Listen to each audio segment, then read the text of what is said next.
I have a topic that is a fantasy trope that has been coming up in stories I've been reading. And it's very used. It is the trope of the old magic coming back into the story. Yes. But before I get into this, like I said, I'm reading Anthony Ryan's work. I don't know, Matt, if you've read the Draconia. I have not. Stories. So I just started book 1. Okay, cool. Because I finally got my new credit. I was out of credits for like Oh no. So I started The Waking Fire. Nice. And this relates to what you were just talking about, because the magic system of this world is becoming a D&D expansion. Whoa. I don't know if you've seen that on Instagram or anything, if you follow Anthony Ryan, but I saw it and I was like, holy crap, like this is a new D&D expansion. I started reading it, and like the magic system in the book is like people hunt drakes. Yeah. And then they like distill their blood into potions that you can drink. And then if you're like blood blessed, you can drink the potions and gain some kind of power from them. There's like green potions for like enhanced physical abilities, blue for mind, red for fire, and black for like telekinesis. Wow. So like this is being added into like a D&D expansion. I don't know if it's like a part of the 5e canon or if it's its own little like expansion. I haven't really looked into it yet because this hasn't come out yet, but I haven't finished the story. But this is also another book where that idea of the old magic seems to be like coming back, where the story follows like a classic like corporate America type conglomerate that farms drakes and sells blood. Okay. And they call it like product, like they're a whole hierarchy of bureaucracy. Like it's a really interesting sort of fantasy setting, and there's like technology being produced through the use of like the product. So they have like guns and like boats that use like the red product to power engines. But then there's like been some whispers of like this old sort of ancient society that also lived with these drakes and seemed to be super advanced, and it existed on this continent where you find the dragons, and like you can't take the drakes off of that island or they die. And it's like this island is this completely unexplored jungle of horrors apparently, and like now the characters are going into the interior of it, and I'm curious to see what's going to happen. But I wanted to see if you guys have any like examples of books that you've read where it's like this idea of like the magic that used to be happening or that used to exist are slowly coming back into the world, or like reawakening, or like the reawakening ancient gods. I mean, like Matt, in the Raven Shadow series, like this idea, like the wolf and the tiger are these like ancient. Oh, you got that far, did you? Oh yeah, cool. I finished it all. Yeah, nice. Yeah, absolutely. I can understand the tropism of this for sure. I fucking don't care. I love it so much. Mm-hmm. I love the old magic coming up, or like where some group has found it and they're exploiting it, and or people forgot about it over time because it was so awful or whatever the case. And I love it when we talk about like druids being like old magic. Sort of like even in Game of Thrones, the Children of the Forest were they called? Yeah, I think so. Like that sort of old magic versus, you know, how things have modernized to the form of just, you know, medieval war now. Obviously in the Raven Shadow, there's even, I can't remember that tribe, but the woman that he speaks to in the first one, Barel Shakur or something. Barel Shakur, yeah, that's what they call him. Oh, that's what they call him. Right. Yeah. Yeah, I can't remember her name, but even like the magic that she has, you know, and like, you know, these fallen statues and like these places where like you go and they're ruins, but he touches it and it's like this futuristic sort of, you know, magically advanced device that's super ancient. I also this, you know, show you guys probably haven't heard me talk about before called Critical Role. In campaign 2, I'll try to avoid spoilers, but there was like this age called the Age of Arcanum, where like, you know, magic was like the height of society and society was built on magic. And then there was like the fall of that society. And so the campaign takes place like, you know, 800 years after the calamity type thing.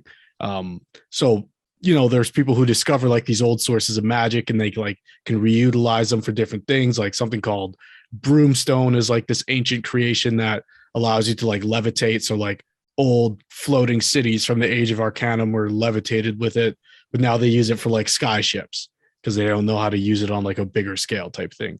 But then there's also like this city that was using like dunamantic magic, which is like time bending magic, and they like I'll try to avoid spoilers there, but there's some really creepy stuff that this city of like that was built on magic. They were like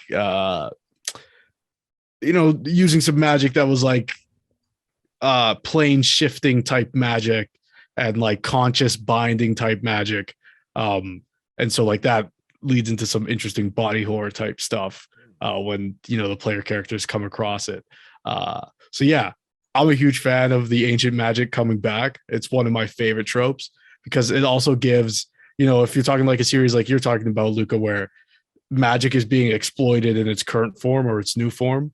I love that there's like but we could still use the old magic, or even just like humans use like this perverted, like in terms of D&D, it's like, humans use, arcane magic because they like perverted the stuff that elves taught them, but the elves use like druidic magic or like divine magic, whatever the case is. So yeah.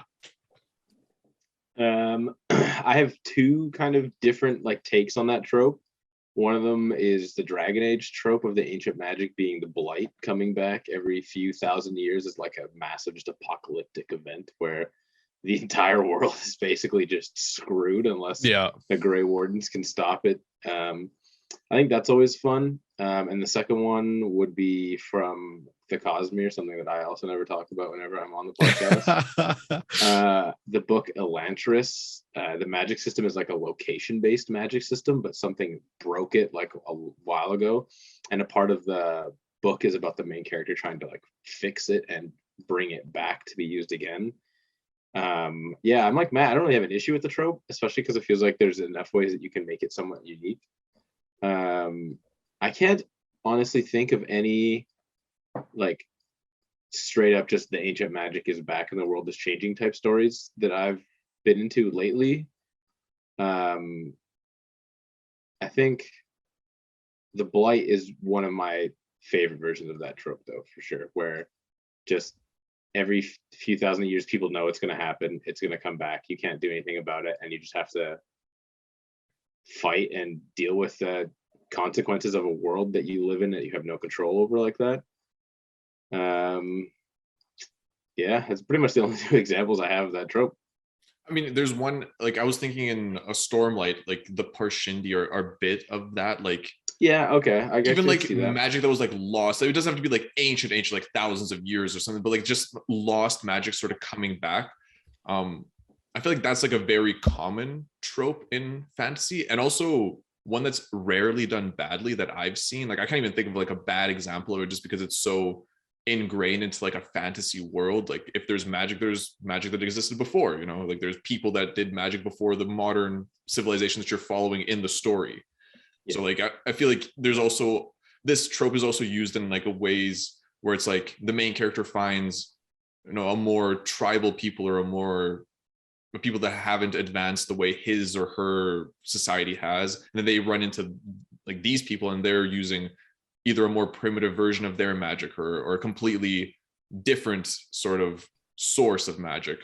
Even something like the Wheel of Time has these like elements where like the Dragon Reborn is like somebody that hasn't existed in hundreds of years and now they're coming back. Like this idea of like something that used to exist is being reborn or is being brought back into the world. Even something like the Chosen One is a bit of this. Like sometimes the Chosen One is the trope that sort of leads into this other like old magic trope where the Chosen One is the one that sort of brings this new age of magic into the world, or like this new age of power.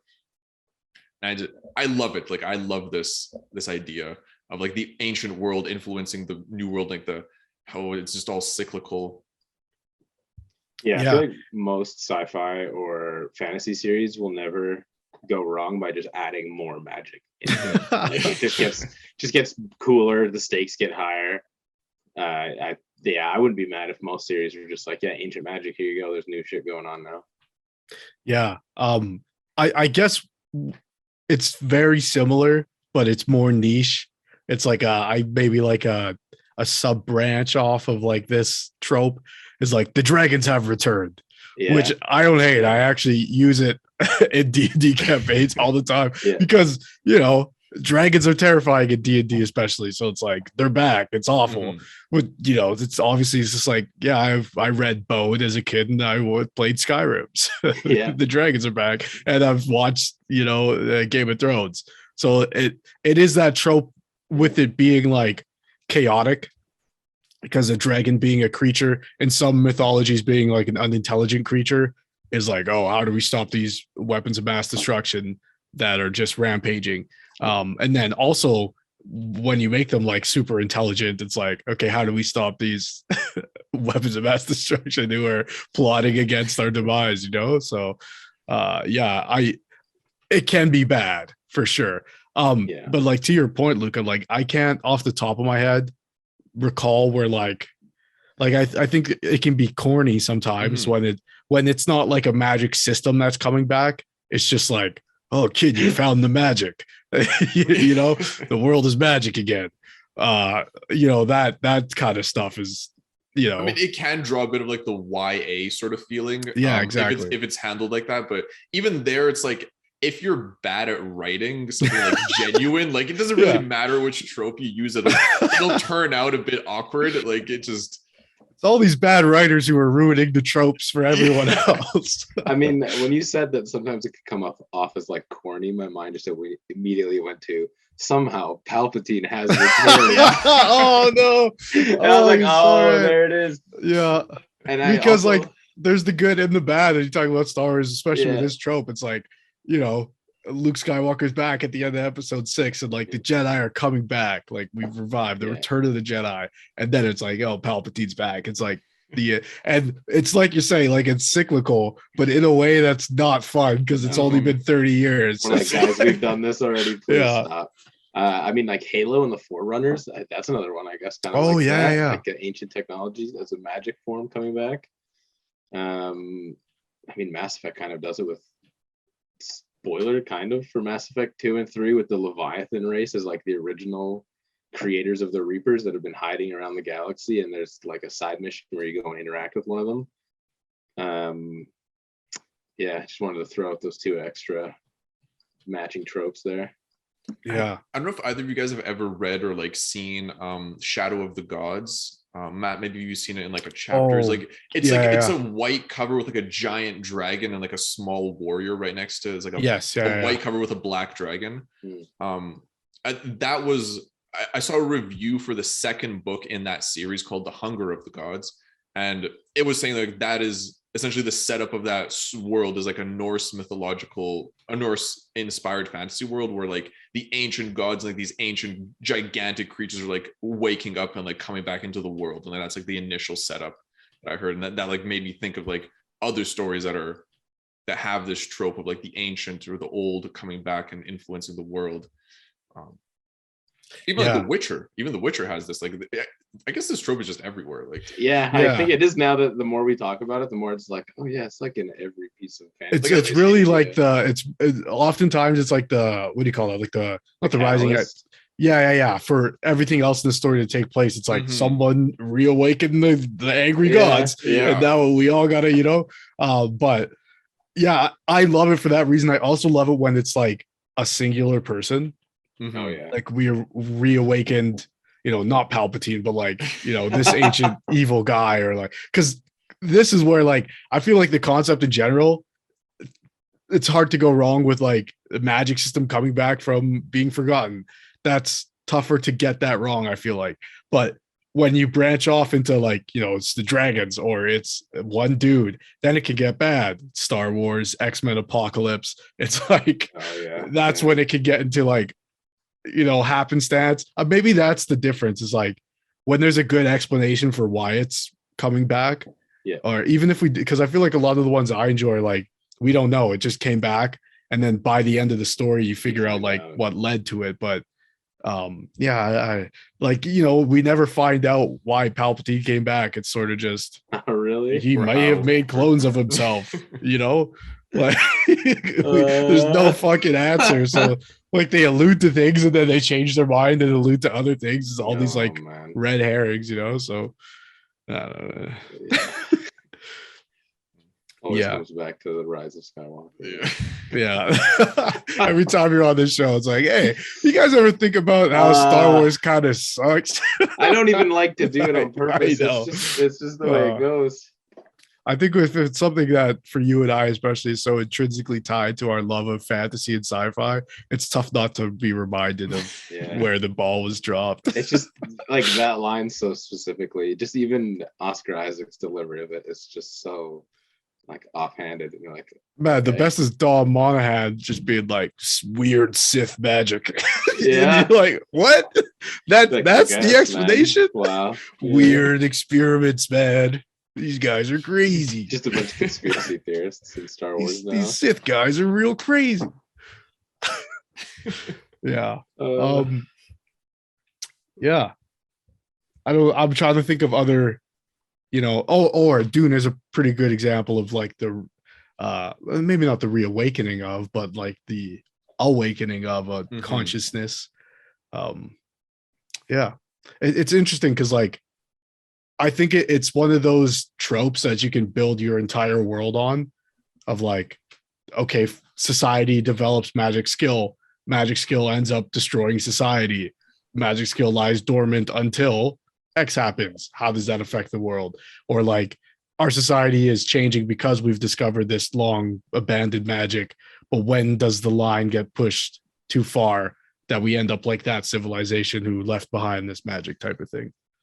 I mean, speaking of that setup, the Mark Lawrence's 2 trilogies, The Red Queen's War and Right. Yeah. The Broken Empire, like that is literally that idea where like humanity destroyed itself with magic, and now humans have come back and awakened magic again, and nothing good can come out of it. Like that is literally the setup. It's phenomenal. I guess Zelda, like Breath of the Wild, is very much like this too. Like we discovered this ancient technology that's essentially like magic because we don't really know how it works, and then it gets like corrupted. It's just genuinely everything has that trope in it. From Horizon, Zero Dawn. Horizon is the exact same thing. Look at this. We just be here for Horizon hours. has it on levels because it's like it's person times 3, and then it's like system times 1. Yeah. Anyway. So yeah, a great trope, it turns out. Yeah. No problems here. Just in like tons of different media that we love. We're like, oh wow. I wonder what, sorry to keep this one going, but I wonder what fantasy and sci-fi would be without this trope. Yeah, actually, that would be, because I feel like a lot of it's very, like, as we're sort of peeling the layers of this onion bag, very dependent on this trope. Yeah. This trope if your world has history before the start of your story, this trope exists in your world essentially. Like exactly. Pretty much, yeah. At least some like derivation or variation of it will exist. Yeah. So if you do good world building, you have this trope essentially. Hey, you have this built in, and you're ready to use it at any time. Yeah. Something unexplainable, the history of your world, magic. Yeah. For any potential dungeon masters out there, take this trope and put it everywhere you can. It is your best friend. Yeah. Explain away the bad writing. Yeah. All right. No, that's a feature, my friend.